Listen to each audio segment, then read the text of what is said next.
The Klitschko-Povetkin fight represents the continuation of the dominance of Wladimir Klitschko, at least in the eyes of many. Alexander Povetkin is the only top heavyweight of the last 10 years who the Klitschkos have not faced and defeated. There are a few other guys who are starting to emerge, but as far as over the landscape, over time, Povetkin is the only guy who hasn't faced a Klitschko. So this fight is sort of the missing piece of the puzzle.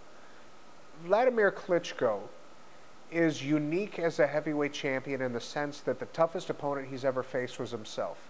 He lost to Ross Purity, Corey Sanders, Lamont Brewster via TKO coming up. He was touted as the future of the division, and everyone sort of felt that he was exposed in those fights.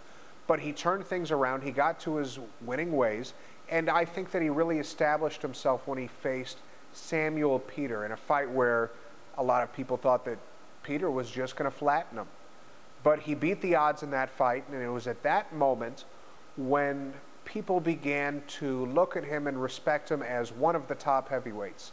And even though he had his share of critics along the way, I think even the people who are have been most critical of him are now starting to give him respect as not just a top heavyweight, but as a true heavyweight champion because of the dominance that he's shown over the years, because he's beat everybody who's been put before him.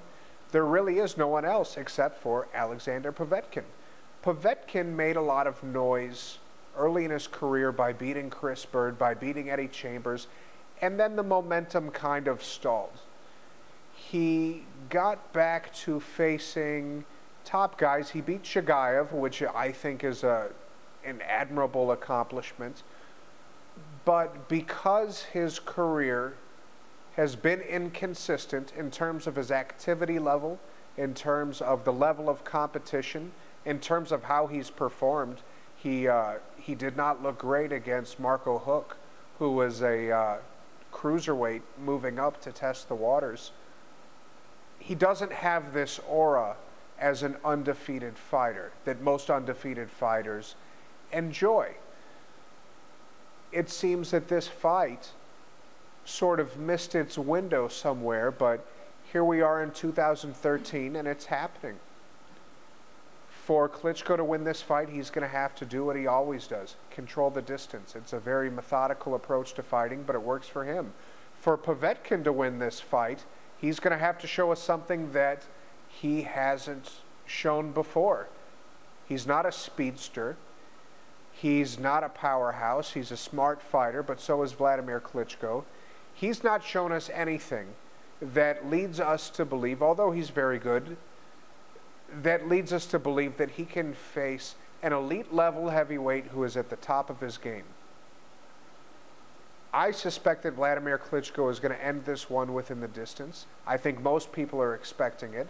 I'm thinking around 10 rounds. I think it's going to be another Klitschko night. I think he's going to methodically wear him down and then somewhere along the line hurt him or wear him out and stop him and get the TKO victory.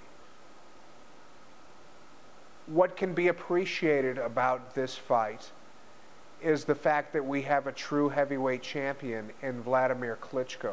You may not enjoy watching him fight.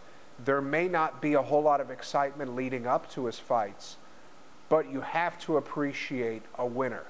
When he's gone, he will be missed because what every division needs, particularly the heavyweight division, is someone to come along and take charge and show that they are the heavyweight champion. He, along with his brother, Vitaly Klitschko, have done that. And that right there is good for boxing.